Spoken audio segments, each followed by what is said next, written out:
Noon, and welcome to EvilGinger Miniatures, in which I'm going to be sitting in front of the shelves of shame, and I'm going to be doing a little bit of modelling. I did think earlier, after I'd opened the box and looked at what was inside it, that an unboxing would have been a good idea. However, it's hot here, and the only reason I'm at all functioning is this, by the way, is water, but it's a useful bottle for putting in the fridge. Because it is uncomfortably hot in this country, and by that I mean there's a temperature above 0 and my fan is broken completely. I need to investigate the electrics on it because it won't switch on for more than about 10 seconds, or buy another one, which I can't afford at the moment because I've got other things I need to get for work.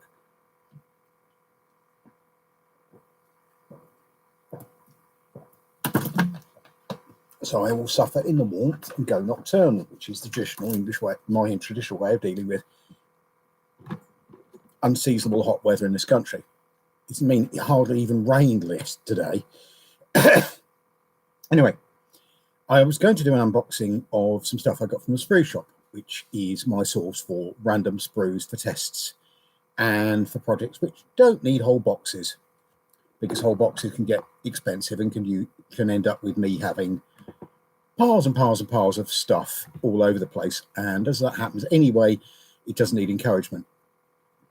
Now, what I got from the sprue shop was I got 3 sprues of Gripping Beast Picts. Now, these are very similar to the Gripping Beast Dark Age Irish and the Gripping Beast Welsh. The main difference being the Picts have the traditional little Picty crossbow, bolt, quiver, and the odd-shaped shields, as well as the hooded cloaks, which were apparently a Pict thing in the Dark Ages. The poses on there are pretty much the same, and the weapon selection is very similar, if not the same, as is the selection of bear heads. But they're very useful, and they're different enough to mix and match. I actually like the small bucklers from the Irish to use on the Frostgrave figures, because I think a small shield is a good idea. And they've all got the universal Dark Age style.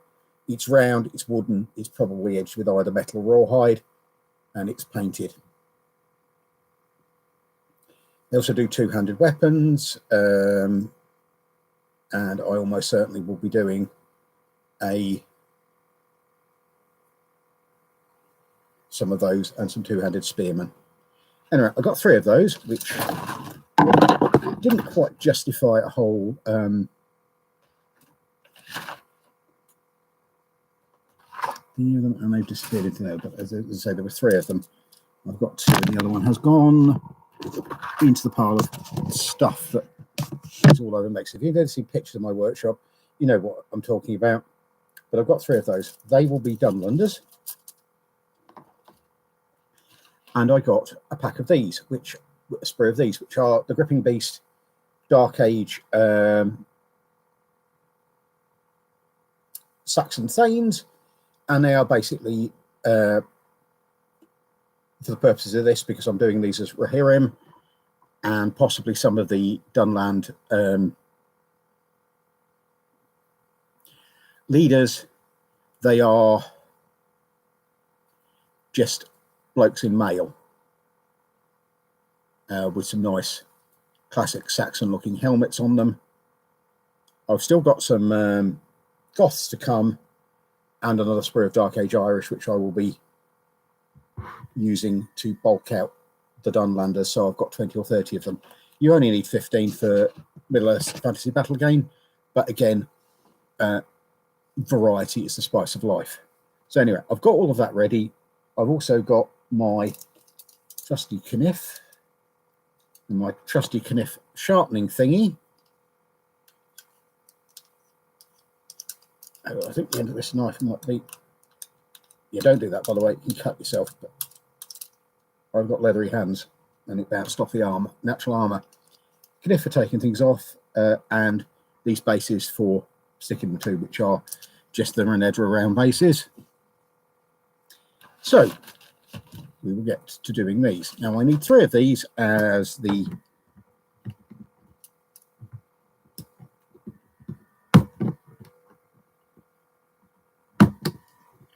leaders for the. So I have both of those. I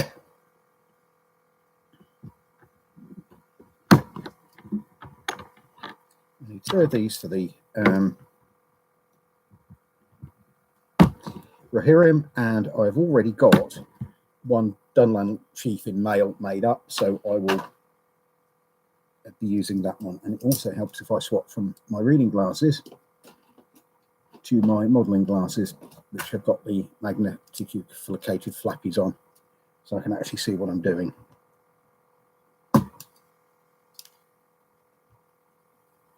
I'm trying to do this at a reasonable speed, because one of the things about doing this for a living is that you have to do it in a reasonable time, otherwise you'll end up charging unaffordable prices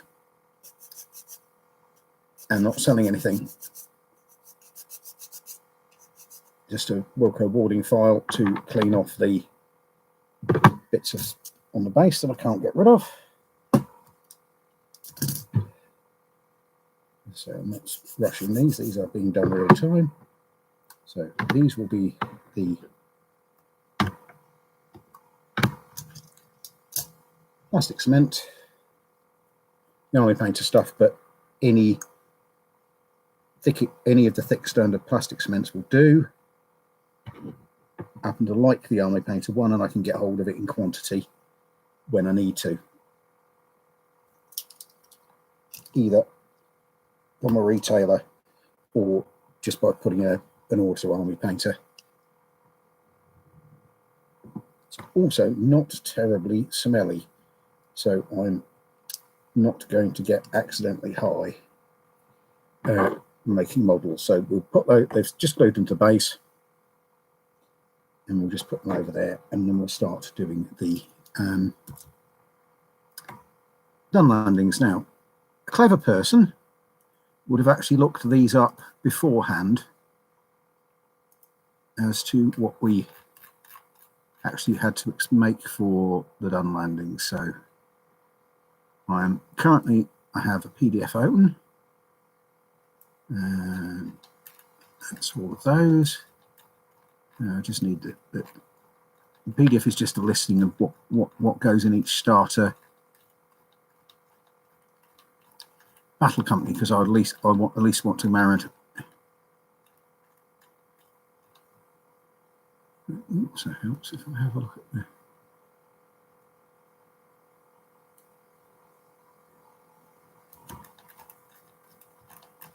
Yeah, I'm just trying to find the listings, and I don't know this listing PDF very well. And I thought I had it open on the right page, but obviously I didn't.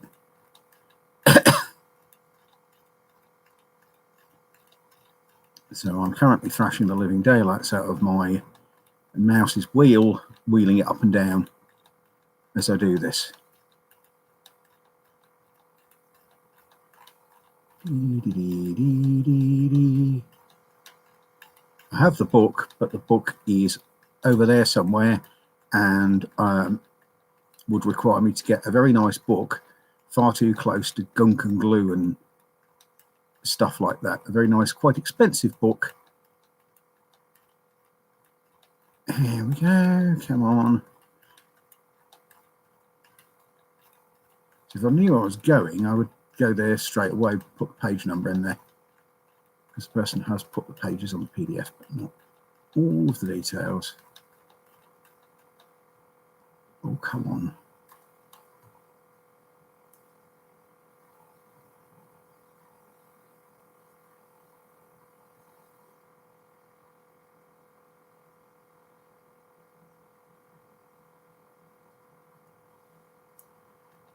What's this? Corsairs of Umbar, Farhad, Corona.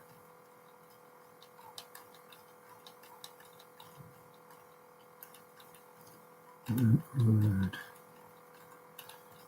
Wendell,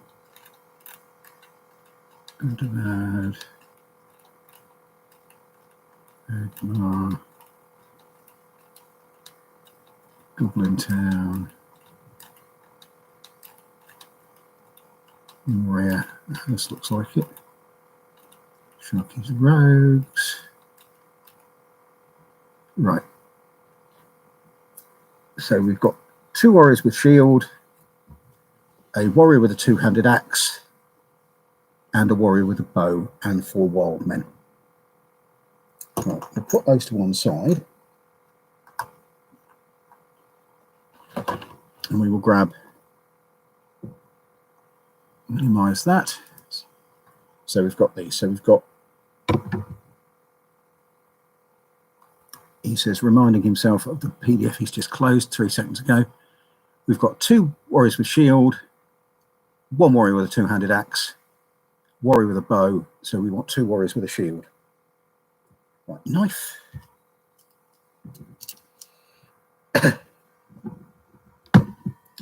Chop.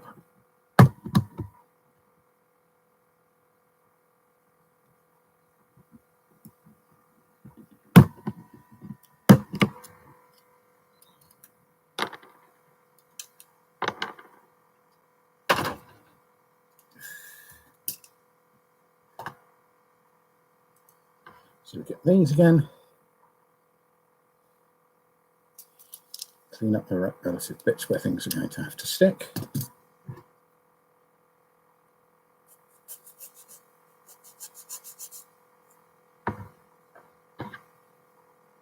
And again.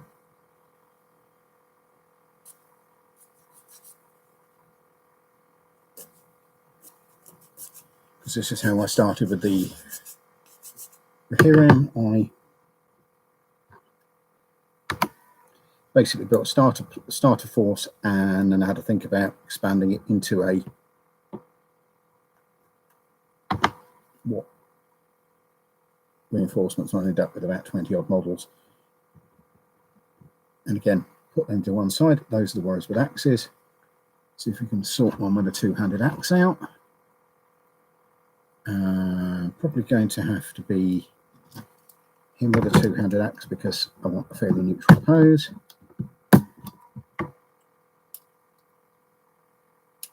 And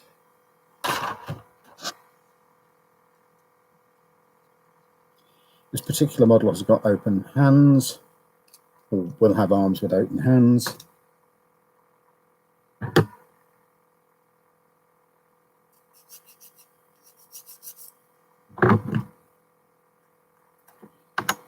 Do that. Swatch of that.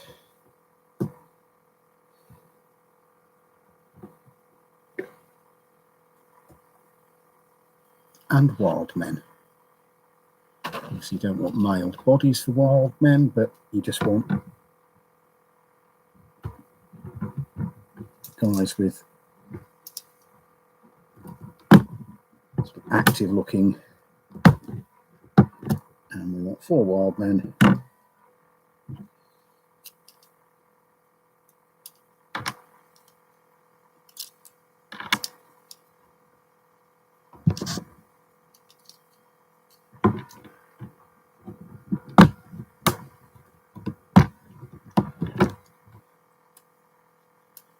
Off the sprue again.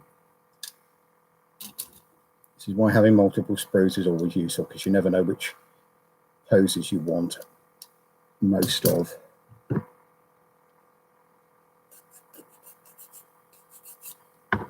Also waiting for a order of milliput so that I can actually finish off the rest of the Rohirrim that I've started.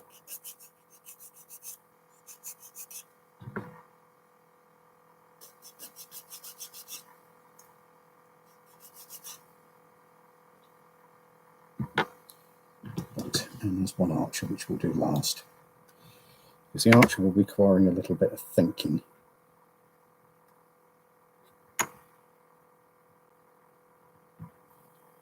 And just a blob of glue in the middle of all of this, so we can give it a little bit of a while so they all go off.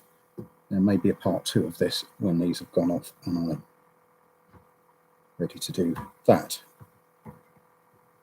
because as I say, it takes a few seconds. It takes rather more than a few seconds for the glue to go off, but it is much, much better than super glue, which goes off a lot quicker. Just enough of a knife just to scrape the, and those can go over there. So there's the 4 wild men, and then we have a think about the archer. Now the archer is going to have to be one of those,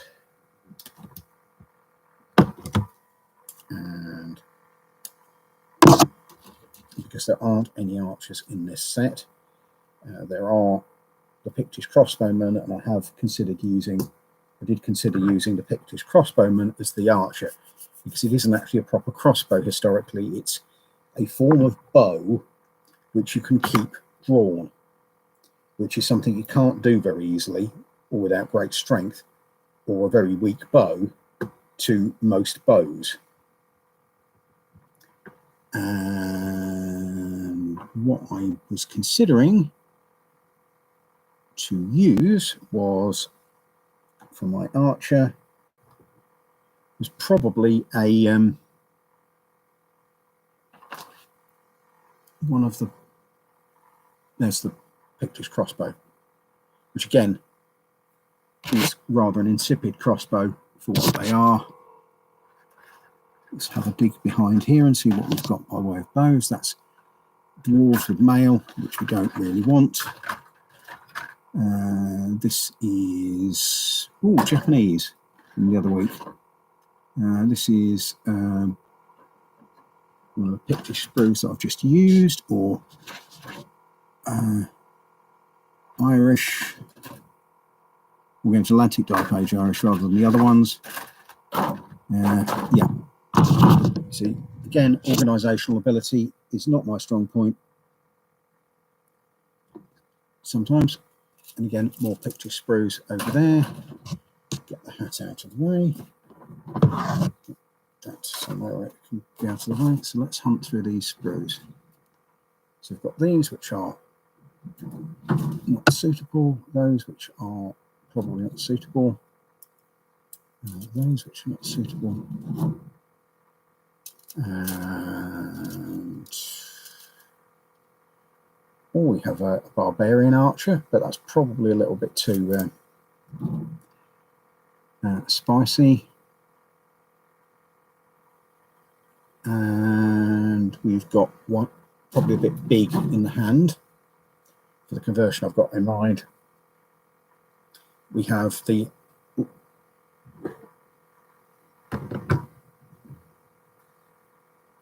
archer from the female Frostgrave sprue. So you do a little slice at the wrist with a slice of the bow.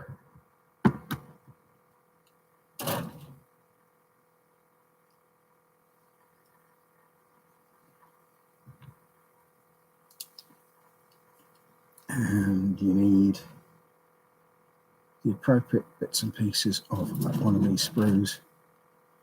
So you want somebody with a stuck out.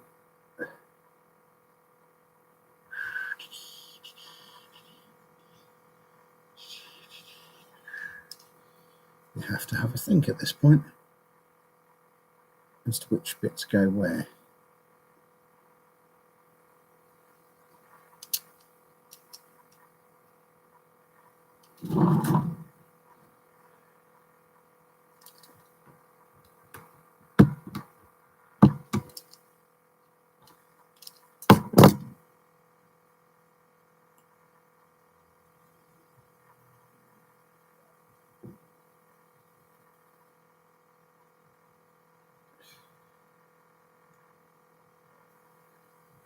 Now we want a sticky out arm.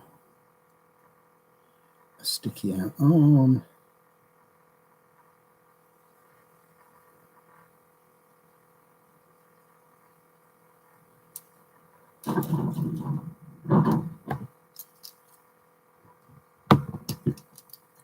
And just slice the rest, the hand off at the rest.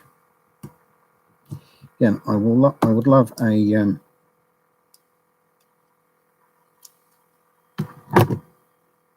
suitable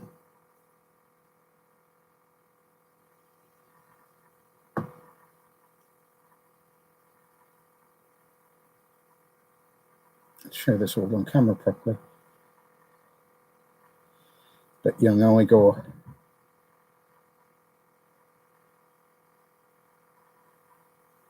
failed in his basic mission, which was to lend me or give me the camera he's no longer using. So I'm going to have to go out.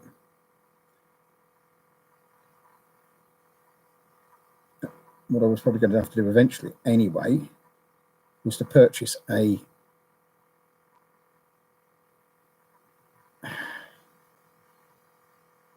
proper webcam so I can flick out and show people what's actually going on.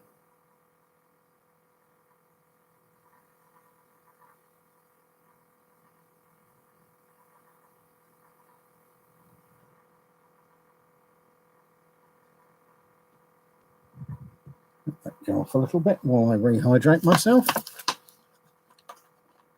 No apologies for doing this on camera. I guess you should rehydrate yourself on a regular basis.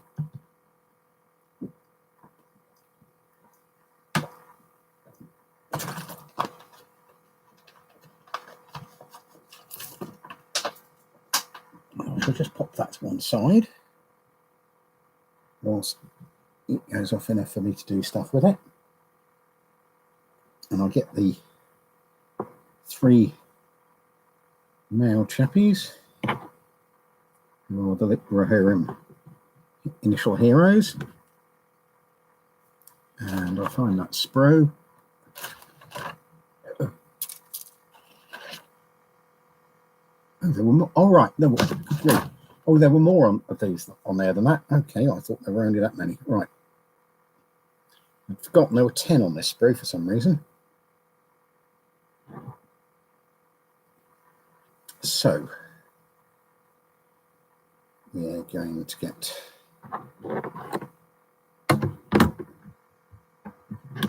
the initial Rohirrim hero set up.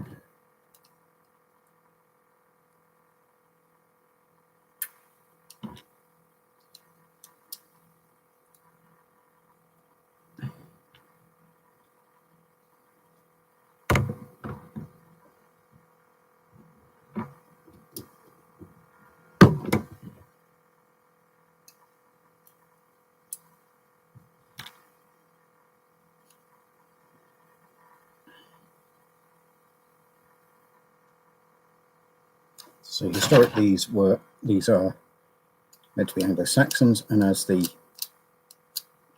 Rohirrim were heavily based off the Goths initially, and with elements of Anglo-Saxon, particularly their names, which are all historically sourced Anglo-Saxon names. You have the Rohirrim, sort of a wild steppe English analogue.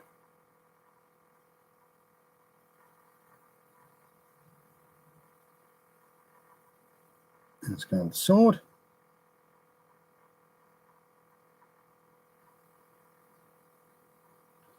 These were always fun, getting them to line up properly. And of course, with the male, it's quite hard to get the... It's harder to fill. Have it not look weird.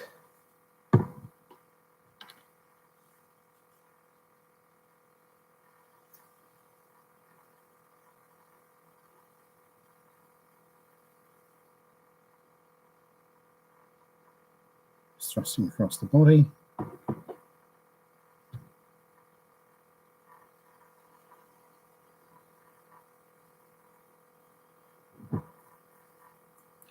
Not built any of these for a while, so I'm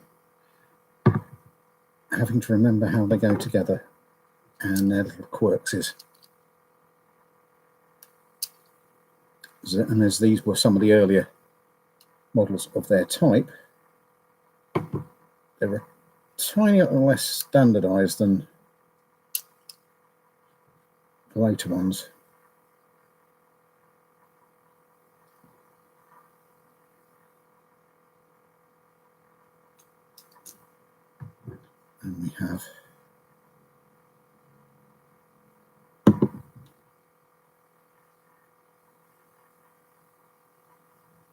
which have coalesced around the 5 models to a sprue setup that you'll find in things like Oathmark. The other interesting thing is going to be you have to position the spears right, otherwise the shield's going to get in the way. And have fun adjusting the shield there. Guy thrusting spear. There are your 3 Rohirrim leaders, or a bit more done on them.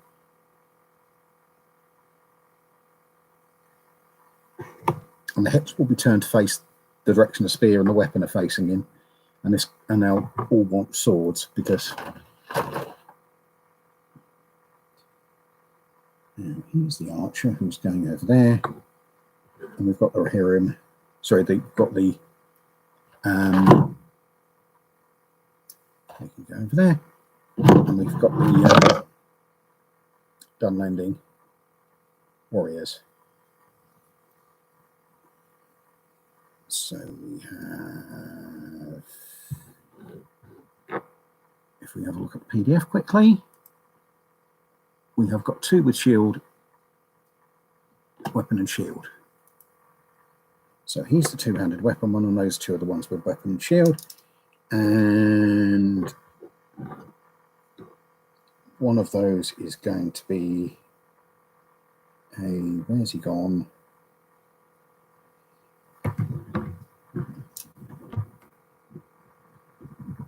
Guy with an axe.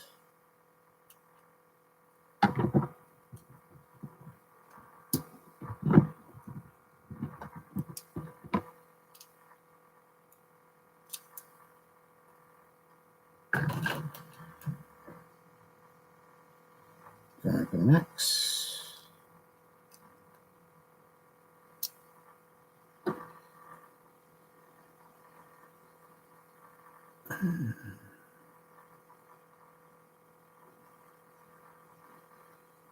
Next.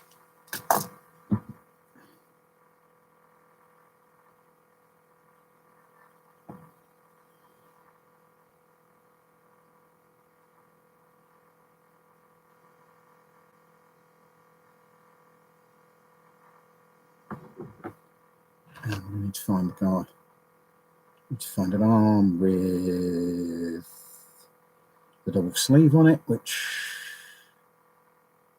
is probably going to be this one.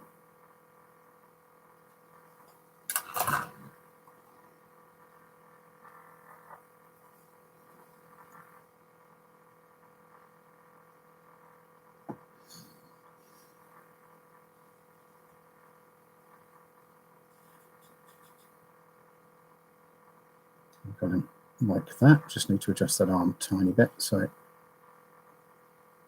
all lines up properly. And we're going to have a look for the another guy.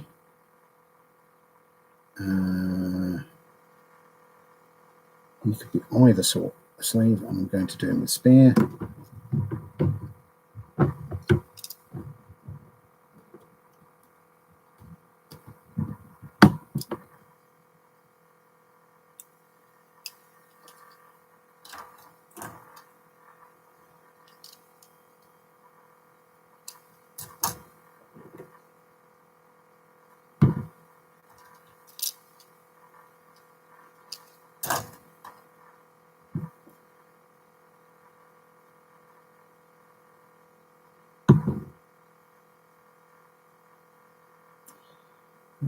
Picked him right.